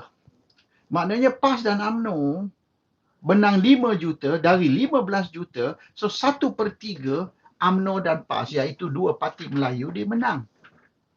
Ya. Bersatu dapat 2.1 juta undi. Another parti Melayu. So 3 parti Melayu tadi, PAS, UMNO dan Bersatu, mereka dapat 7.1 juta undi. 7.1 juta dari 15 juta, hampir 50%. Hampir separuh. Not quite lah, ya. PKR dapat 2.4 juta. 2.4 million, ya, PKR. DAP juga dapat 2.4. You pergi Google benda ni. Ada keputusan pilihan raya, result ada dalam internet. So PKR 2.4, DAP 2.4, maknanya PKR dan DAP combine total 4.8, 4.8. So PKR DAP 4.8 tak cukup 5 juta. PAS dan UMNO 2.5, 2.5, 5 juta. So 5 juta untuk parti Melayu, campur Bersatu lagi satu parti Melayu, 7.1 juta. So 7.1 juta 3 parti Melayu. Okey, banding dengan 4.8 juta parti multiracial. Kita katalah PKR dia multiracial, DAP pun multiracial sebab you Cina, India, Melayu, Sikh tak kisahlah. Mereka boleh menjadi presiden parti atau memimpin parti. So we got 3 Malay parties, 7.1 million, 2 multiracial parties, 4.8 million. Itu dari segi undi yang menang. Forget about the kerusi. Kita tahulah kerusi itu pakatan dapat lebih dari perikatan, dan kalau pakatan campur ni barisan, then of course pakatan dan barisan mereka dapat 100 lebih banding dengan pakatan 80 lebih. So lebih kurang pakatan and barisan dapat ekstra 20 kerusi lebih dari pakatan. Ya, kita tahu perkiraan kerusi. While we talking about the votes, because isu dia yang bertanding dulu is kerusi parlimen, yang bertanding sekarang is kerusi DUN. Not the same seats, but within the same area lah, within parlimen. So kita fokus kepada the race. Dan kalau kita kata election got nothing to do about race, then nasihat saya awak balik go and take political philosophy macam saya. I took political philosophy di Oxford, ya. And yang saya belajar kat Oxford political philosophy is elections is about race, religion, number one. Dan kalau kita kata race, religion tak kena mengena dengan pilihan raya, like I said lah, I would suggest you go and take that course in Oxford macam saya and learn properly about the real political philosophy. How do the voters think? What is the mentality of the voters? Dan di Malaysia is even more important. Race, religion lagi penting. Lagi kan penyanyi yang dibenar menyanyi itu, kalau dia dikesan sebagai peminat LGBT pun orang dah ni, orang even rock singer pun menjadi isu. Terus saya kata siapa nak jadi Perdana Menteri ke Menteri Kabinet, lagilah isu ni. So the point is this, okay, pakatan does not have majority support. Tetapi kalau kita pecah kepada region, kita jangan longgokkan 6 pilihan raya negeri dalam satu bakul. 6 pilihan raya negeri dalam satu bakul ataupun keseluruhan Malaysia 222 kerusi parlimen. That argument kita tak pakai sebab we are talking about 6 DUN. 6 negeri yang akan bertanding DUN. So dia punya formula tu, tanya Rafizi, dia expert tu formula, dia tahu the formula tu. Because sometimes Rafizi dia tak cerita bila dia kata ini formula untuk ni. Sometimes the formula 1 plus 1 equals 3. 1 campur 1 is 3. Macam mana Pak? 1 campur 1 is 3. When you talk mathematics, 1 plus 1 equals 2. 1 campur 1 ialah 2. When you talk political arithmetic, 1 plus 1 equals 3. So kalau you nak faham lagi, next live you come and visit lah. I will give you more and more. Saya akan beri ilmu sikit lagi macam mana arithmetic and political arithmetic ada perbezaan.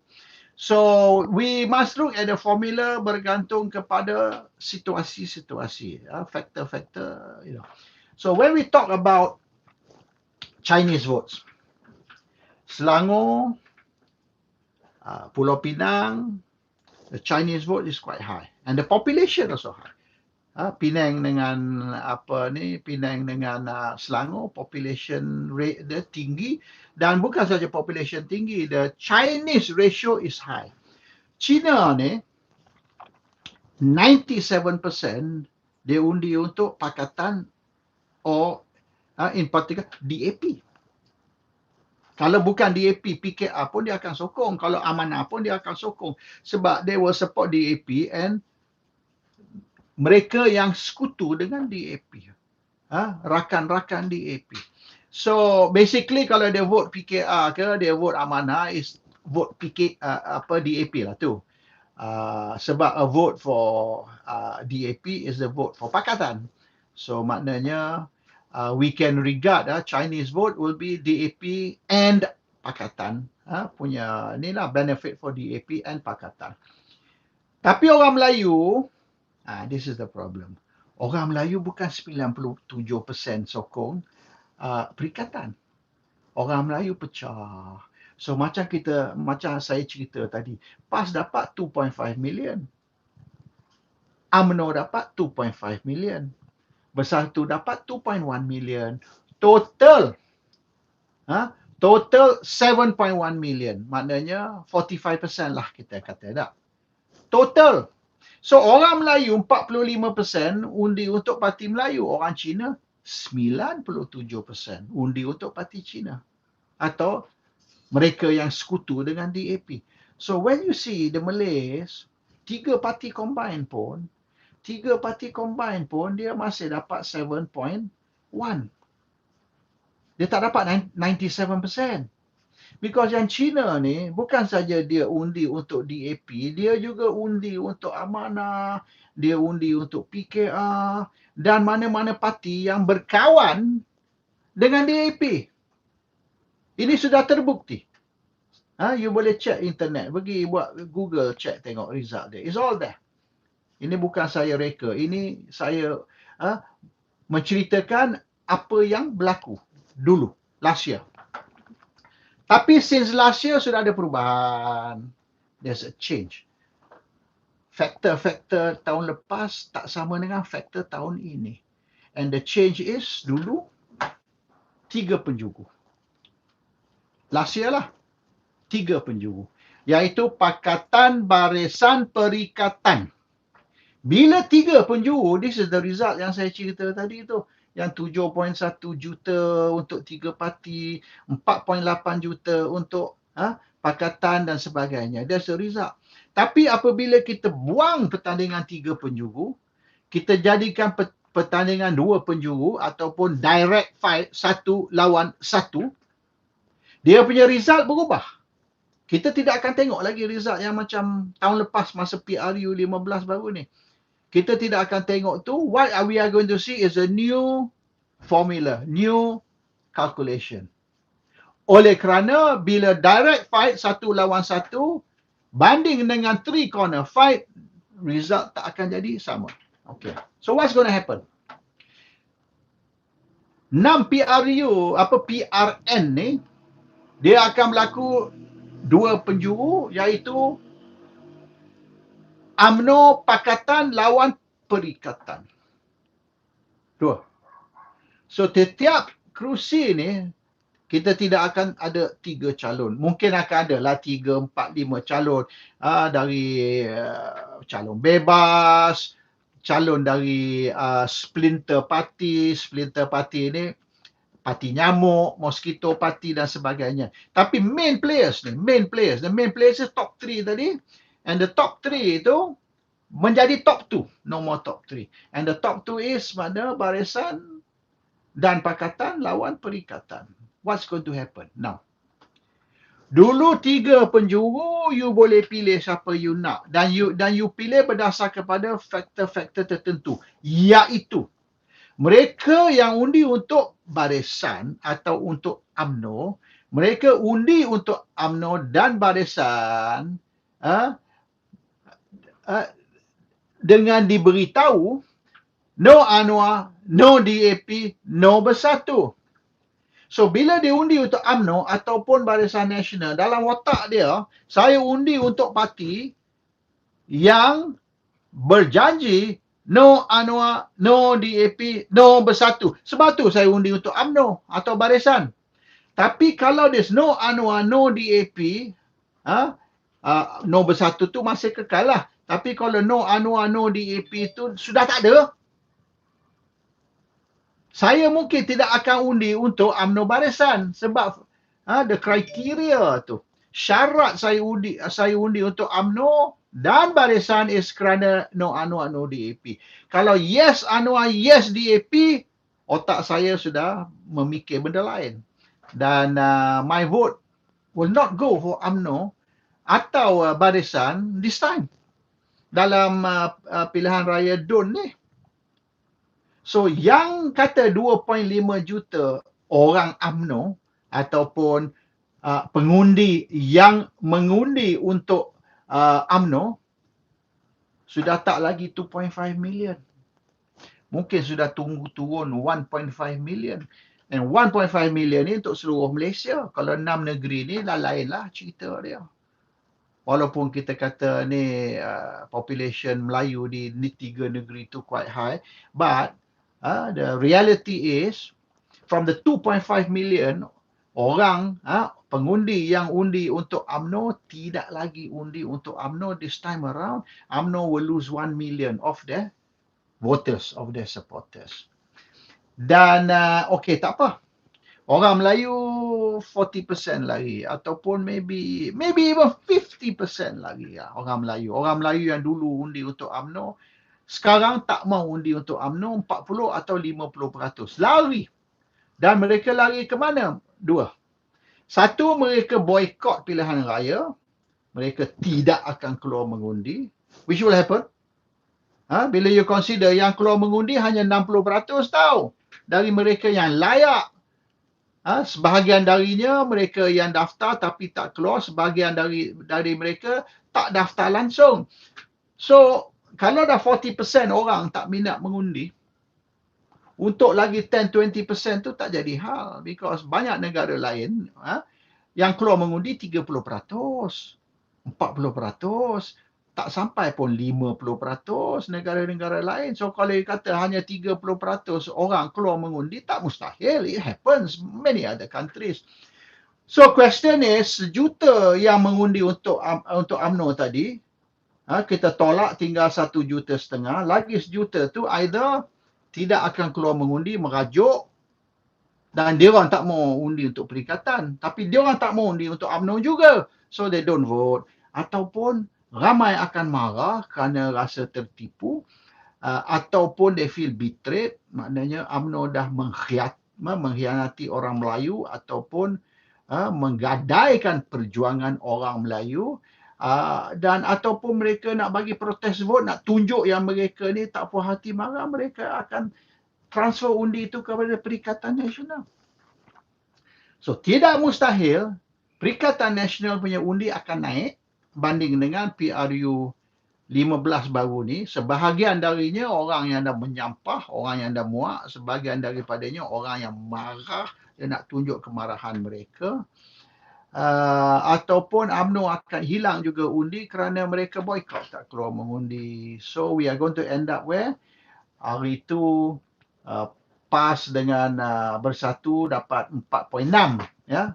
PAS dan Bersatu 4.6, UMNO dapat 2.5. So 2.5 juta untuk UMNO, 4.6 juta untuk Perikatan. You might end up yang UMNO ni actually 1,5 juta and Perikatan punya share naik 8 juta. That's a disaster. Kalau PAS Bersatu punya undi ni, dia tarik undi UMNO, and from 4.6 ni, sorry, 4.6, I mean 5.6. So 5.6 lah undi untuk Perikatan banding dengan 1.5 undi barisan. Maknanya UMNO's in trouble. So apa yang UMNO buat sekarang ni, sebagai dia orang press the panic button lah. Bila dia orang panic ni, they press the panic alarm. And the panic alarm ni untuk nak mendesak orang Melayu untuk undi untuk DAP. The result is, dahlah orang Melayu marah kerana ini, kerana itu, kerana harga barang naik, kerana mereka ditipu, kerana mereka kata no DAP, kerana mereka kata demi Allah sumpah bla bla bla bla bla, and then dia orang langgar balik sumpah mereka sendiri. So dahlah ramai yang marah. Tambah pula diperintah, dititah oleh Sri Paduka Baginda Ahmad Zahid Hamidi untuk undi untuk DAP. This is too much lah. This is too much. Akhirnya you suruh I ni buat benda yang maknanya anjing pun tak akan buat. Anjing pun kenal tuan tau. Cuba ke siapa yang mereka biasa bela anjing ataupun faham mentality, psikologi anjing. Anjing kenal tuan tau. In fact, anjing lagi baik pada manusia. Anjing ni taat tau ke tuan dia. Manusia tak. Manusia ni dia betray. So kalau you nak orang yang taat tu atau binatang yang taat tu lebih baik berkawan dengan anjing dari berkawan dengan manusia. They are loyal to the master. So mereka ni dah lah you tipu dia, you main dia, you buat macam-macam. Sekarang ni you suruh dia orang menderhaka dengan mengundi untuk DAP. Ramai akan lagi. Ramai dah lari pun. Since PRU 15 baru ni, ramai dah lagi. Lagi ramai akan lagi sekarang because you titah dia. Suruh undi untuk DAP. So kalau macam tu lah dia kata, lebih baik aku duduk rumah. Aku jangan tak kuasa nak pergi ngundi. Jangan buang masa nak mengundi sebab karut. Cara yang awak nak suruh kita buat ni maknanya tidak ada maruah langsung. Saya sekurang-kuranglah nak simpan sikit maruah. Apa yang tinggal sikit ni saya nak simpan. Tak mau buang terus. And give me 1 minute. Battery ni nak out dah. Saya nak charge battery. And okay. And apa ni? UMNO akan kehilangan undi lebih banyak lagi banding dengan sekarang. Now, harapan UMNO ni, kalau dia boleh pujuk ataupun titah orang Melayu untuk undi untuk DAP, maka DAP pun boleh buat benda yang sama. 1 minute, sorry. Battery out pula satu lagi ni. 3 phone ni, 3 dah. So, maknanya DAP akan arah China untuk undi untuk UMNO. So, the point is this. Kalau kita hilang undi Melayu kerana 2, 3, 4 sebab tadi, tapi balasan dia kita boleh dapat undi China. So, it's okay. So, sejuta orang Melayu lari, sejuta orang China akan replace, ganti. So, orang Melayu yang lari ni, orang Melayu yang tak mau lagi undi untuk UMNO tak jadi masalah, tak ada hal. Because for every one Malay who run away, I get one Chinese who come and now support me. So maknanya saya hilang sejuta, saya ganti dengan sejuta pula. Yang lagi sejuta Melayu yang akan mari ganti sejuta orang Cina. So I'm safe. Saya masih dapat. But the problem is, ini saya suruh saya punya budak-budak preset Cina lah, ya, the Chinese punya Intel group pergi buat survey the last few days lah sebelum saya buat video ni. Saya buat Intel dulu selama seminggu. Saya nak tahu keadaan. China tidak akan undi untuk UMNO. Walaupun UMNO undi untuk DAP, China tak akan undi untuk UMNO. Maybe not 100%, but the majority. For sure, the majority. Why? Ni saya tanya budak-budak saya. It's not enough you tell me what they're going to do, you kena bagi tahu why they are going to do this. So dia kata dah 3 keturunan tau. 2-3 keturunan. 2-3 generation. Kita dididik, kita ditarbiah. Kita ni dihasut untuk benci UMNO. Dan kita diyakinkan yang UMNO ni musuh kepada masyarakat Cina. Enemy of the Chinese. So bermaknanya, you nak suruh suddenly ni dalam 24 jam, daripada kita 3 keturunan kita diajar benci UMNO, and then dalam 3 minggu, you nak reverse benda tu, nak suruh kita sayang UMNO, cannot be done. You perlu sekurang-kurang lagi 1 generasi. You need 1 generation untuk orang Cina ubah sikap, ubah sentimen terhadap UMNO. It cannot be done. Not fast. It has to take 1 generation. The present generation ni, generasi yang di sekolah rendah sekarang ni, generasi yang di sekolah, kalau sekolah menengah so too late, no. Sekolah rendah ni, you kena didik dia dari sekolah rendah yang Cina tak payah benci UMNO, yang UMNO ni ialah kawan kepada China.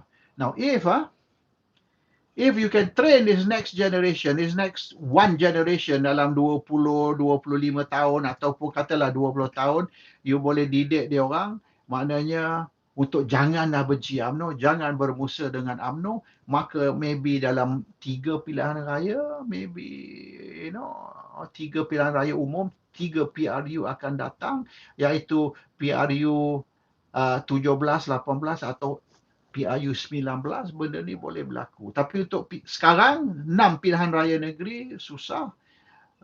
Mungkin efek dia PRU 16 ni sikit lah. It won't be that great lah the effect, but it has to be dalam 2-3 pilihan raya umum lagi baru benda ni boleh berlaku. So this PRN ni, 6 PRN yang sekarang ni yang akan berlaku tak lama lagi, the Chinese cannot yet vote for UMNO. Mungkin sikit tu nampaklah logik dia, ya, logical. Tapi ini sekira UMNO lawan PAS atau UMNO lawan Perikatan, because kalau Perikatan tu PAS lah dia kira. Kalau UMNO lawan PAS, 1-1. Bukan 3 corner fight dah. Kalau ada 3 corner fight, dia tidak akan pilih UMNO, dia tidak akan pilih PAS. Dia akan ambil pilihan ketiga. Katalah pilihan ketiga tu is PAS. Tak tahulah which party lah kan. So pilihan ketiga tu mungkin boleh dapat undi China. Tapi UMNO dan PAS, dia akan undi UMNO. Dia akan undi UMNO bukan kerana apa? Bukan kerana dia sokong UMNO, sebab dia tak mau sokong PAS. So bila dia tak mau sokong PAS tu, dia akan undi UMNO. Tapi kalau ada third choice, dia akan undi third choice. Ataupun 50% of the chance, China tidak akan keluar mengundi. Kalau awak ada 2 calon lah, satu calon UMNO, satu calon PAS, awak suruh awak pilih, lebih baik saya duduk rumah, saya tak keluar mengundi. Sebab dua-dua pun saya tak mahu. So that's going to be the Chinese mentality. So di mana? Tapi kita kena tengok kalau UMNO lawan PAS di mana. Sebab kalau UMNO lawan PAS, ia akan berlaku di kawasan majoriti Melayu. 70%, 80%, 90% pengundi Melayu.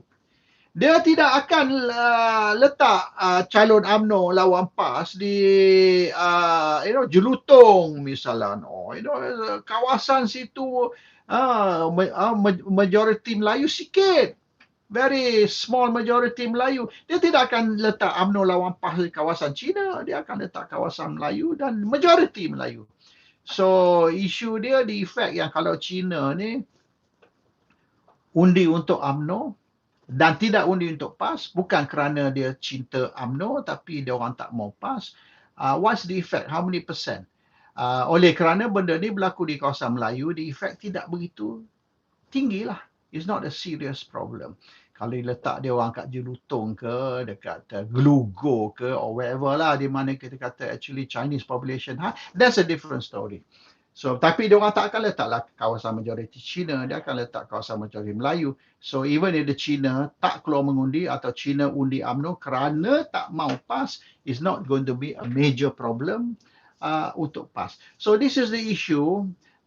So, calon-calon yang mereka akan letak di kawasan majoriti ni ke majoriti itu akan memain peranan. Dan sekira UMNO tidak diberi kerusi, di mana orang Melayu ramai, orang Cina ramai, misalan 50-50 lah. You beri UMNO bertanding kerusi di mana 50% Melayu, 50% bukan Melayu. 50% tu berbilang kaum. So UMNO walaupun tak dapat undi Melayu, tapi undi bukan Melayu boleh membantu. UMNO kena diberi kerusi 50-50 lah. Tak boleh beri kerusi majoriti Melayu. Tapi kalau UMNO nak bertanding kerusi di mana PAS bertanding, ya, and kerusi tu majoriti Melayu, UMNO's finish. UMNO is in trouble. Tapi kalau nak beri kerusi kepada UMNO, di mana 50-50, iaitu orang bukan Melayu pun very high, maknanya DAP kena korban kerusi. PKR pun kena korban kerusi sebab DAP pun nak bertanding di kerusi 50-50. Di mana separuh pengundi bukan Melayu. PKR pun nak bertanding kerusi 50-50 di mana pengundi bukan Melayu separuh. So DAP dan PKR kena korban kerusi mereka kepada UMNO untuk membantu UMNO so that UMNO boleh menang dengan undi bukan Melayu. Kalau dia kata, UMNO ni pergi bertanding Terengganu, Kelantan, Kedah di kawasan majoriti Melayu, UMNO is going to be sent to be slaughtered. UMNO hantar untuk dikorban. So now DAP and PKR kena rela korban beberapa kerusi kuat, kerusi pakatan ya, yang kerusi dia orang kalah pilihan raya dulu, no point. Kerusi di mana dia orang dah menang 3-4 pilihan raya dah dia menang. 3-4 pilihan raya, tiap-tiap kali dia menang. Kerusi boleh katakan sarang. They have to give this to UMNO untuk membantu UMNO menang. Dan makna PKR dan DAP kena bertanding boleh katakan less kerusi, ataupun dia orang kena pergi ambil kerusi yang bahaya, risky seat. DAP dan PKR bertanding kerusi yang tak selamat untuk nak bagi UMNO kerusi selamat. So kalau nak bantu UMNO, kena bagi kerusi selamat. Kalau bagi kerusi tak selamat, di mana PAS dan Bersatu kuat, maka UMNO dihantar untuk disembelih, untuk dikorban. So that's a situation. And yang menjadi aneh ni, maknanya banyak ni bergantung kepada sentimen China. So keputusan DAP dan PKR akan bergantung kepada apa sentimen China. So di mana UMNO diberi bertanding, kerusi selamat atau kerusi di mana mereka dikorban, bergantung kepada how the Chinese would look at UMNO. And sekarang ni nampaknya the Chinese are not excited lah about UMNO. Kalau kata UMNO ni dah gang, UMNO dah join kita, Chinese say, yeah, so what? Jadi apa? Because bagi dia, kalau PAS menang pun, katalah di dalam negeri-negeri itu, PAS akan menang pun. So what's the difference? Bukan mana kalau orang Cina undi untuk UMNO, maka PAS tak boleh memerintah. No, because UMNO pun tak akan menang cukup kerusi untuk bentuk kerajaan anyway. So what's the purpose lah, sia-sia saja. So this is dan pengundi ni, especially pengundi Cina, dia orang ni memikir tau. They think. Dia orang ni tidak tutup mata dan buat ikut sentimen. No, dia orang ni quite analytical, Cina ni.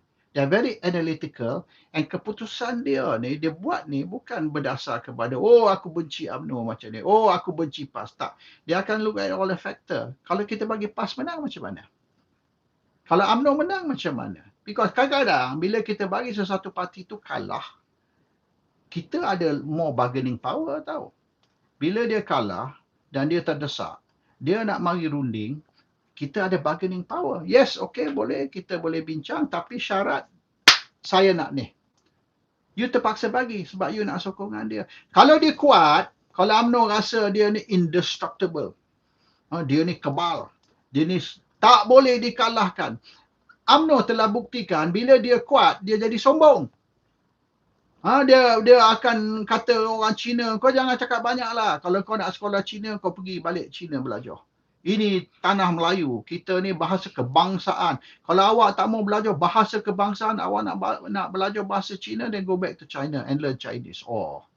Sombong. Sekarang UMNO tak berani cakap macam tu. Sebab UMNO terdesak. So sometimes better to let them be weak. Kalau dia orang ni lemah, parti-parti politik lemah, lebih mudah kita nak minta sesuatu benda dari mereka. Mereka dah tak sombong dah macam dulu. Because kalau mereka sombong, mereka akan dikuburkan. So sometimes, let them stay weak. We can bully them. Kita boleh bully dia orang ni. So macam Anwar Ibrahim ni, dia rasa dia kuat. Saya ada 2/3 majoriti. Cuba majoriti pakatan tu jatuh. Parti-parti keluar dari pakatan, dari kerajaan Madani. When a few parties leave, Anwar sudah goncang, Anwar nampak kerajaan dia ni sudah lemah, dan silap-silap kerajaan dia akan jatuh. Anwar tak akan jadi sombong macam sekarang. Anwar kena dengar sikit cakap rakyat, dan banyak yang dia janji tu, dia kena mula tengok balik. Dulu aku janji apa, dia kena buat. Sebab kalau Anwar ni buat sombong, masih sombong, silap-silap kerajaan dia tak tahan sampai 5 tahun. So anyhow, is lebih kurang almost 2 jam saya cakap. Suara, my throat also very dry. Dan saya tengok TikTok saya ni sedang diganggu. Dia disturbing my TikTok. Dia punya tu pun turun lah, turun banyak. Tapi saya punya apa ni Facebook dengan ni masih okey lah. The live tu total I tak tahu lagi. I got to check. So maknanya maybe I also have to shut down. If not, akhirnya tengok TikTok ni tak ada orang pun boleh nak masuk apabila ni the government ini apa ni Fahmi Fazil ni dia berusaha nak block ni. Dia punya interpretasi kebebasan bersuara is you bebas untuk bersuara as long as you sokong kerajaan. Saya ingat lagi Tun Dr. Mahathir Mohamad, dia cakap dulu, siapa kata Malaysia has no freedom of speech? Malaysia practices freedom of speech. It is only freedom after speech, which you don't have. So, kebebasan untuk bersuara, tapi tidak ada kebebasan selepas awak telah bersuara. That's Mahathir punya ideology. So, I want to say good night to everybody. Terima kasih kepada mereka yang datang follow. I will check what is the total lah yang mari. Tapi saya tengok memanglah kurang sikit sekarang ni TikTok. And I tengok TikTok I ni slow sikit. Maknanya memang ada gangguan. So, Assalamualaikum warahmatullahi wabarakatuh. Good night to Malaysians. And I will see you again insyaAllah masa akan datang. Bye-bye.